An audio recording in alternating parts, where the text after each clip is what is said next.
సింగా కళ్ళు తెరు. సింగాలే నేను సీతని. కళ్ళు తెరచుడు.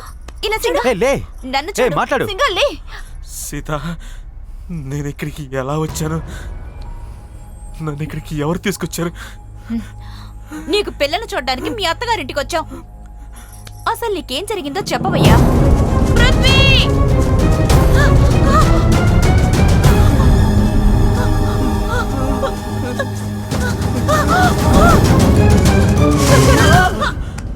బస్సు చెట్టు గుద్దుకున్న తర్వాత ఏమైందో నాకు తెలియదు.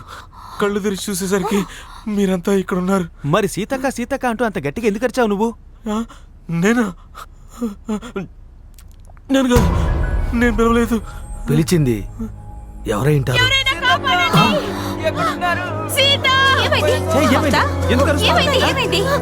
ఎందుకు రాస్తున్నా? ఏమైంది సుధాకర్? రే సుధాకర్, అసలు ఏమైందో చెప్పు. మమతా రిలాక్స్. ఏమైంది అసలు? మీకోసం బస్ దగ్గర వెయిట్ చేస్తున్నావా? సడన్ గా బస్సు ఒకడు మొదలెట్టింది. అప్పుడు బస్సు నుంచి ఒక ముసలైన తెల్లగడ్డంతో దిగాడు.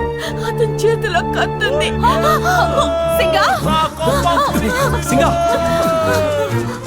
వద్దు వద్దు అంటే నన్ను లోపల దాకా తీసుకొచ్చారు కదా రే. కూలి పని చేసుకుని బతికేవాడిని రా. అదేదో సాగు చేస్తారు కదా, కూసే గాడిద వచ్చి మేసే గాడిదని జడగొట్టిందని ఆ విధంగా తయారైంది నా పరిస్థితి. అంతా నీ వల్ల జరిగింది. మహానుభావులు రా మీరంతా. మాటలు మర్యాదగా రానివ్వు. నీ మాట వచ్చాను కదా, నాకు ఇది కావాలి ఇంకా కావాలి. సింగన్న గారు, నాకు రేపు ఎగ్జామ్ ఉందండి, ప్లీజ్ బస్ తెప్పించండి. పిల్ల. హలో సింగన్న గారు, ఎందుకంత టెన్షన్ పడుతున్నారు? మీ వాళ్ళకు ఫోన్ చేసి ఇంకో బండి పంపించమని చెప్పు. మేము అక్కడ వెయిట్ చేస్తూ ఉంటాం. మీరంతా ప్రశాంతంగా వెళ్తారు. ఆ తర్వాత నా పరిస్థితి, బస్సు పరిస్థితి మా ఓనర్కి తెలిస్తే ఓకదంపుడే. సింగా, ఎందుకు ఇలా అనవసరంగా మాట్లాడుతున్నావు? నేనున్నాను కదా. మీ ఓనర్ గారితోనే కదా. ఆయన్ని నేను చూసుకుంటాను. ముందు నువ్వు వెళ్ళి ఫోన్ చేయి. నువ్వు చూసుకుంటావు, నన్నెవరు చూసుకుంటారు? నువ్వు చెప్తున్నావు కాబట్టి మాట్లాడతాను. ఫోన్ ఇవ్వు. ఎవరో ఒకరు ఫోన్ ఇవ్వండి. హలో, తీసుకోండి సార్, మీ ఓనర్తో మాట్లాడండి. ఫోన్ అన్నగా మాట్లాడయ్యా.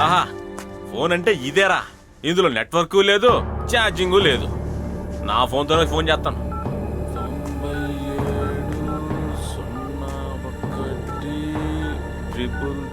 పక్క తప్పగా అన్నా, నేను సింగండి. అన్నా వినపడుతుందా? ఒరే నువ్వంట్రా. రేయ్, అన్నకు ఫోన్ ఇరా, అర్జెంటుగా మాట్లాడాలా. సరిగ్గా వినపట్లా. అన్నకు త్వరగా ఫోన్. మను, ఏదైనా బస్ పట్టుకుని వెళ్ళిపోదాం. నేను రేపు ఉదయం కోర్టులో ఉండాలి.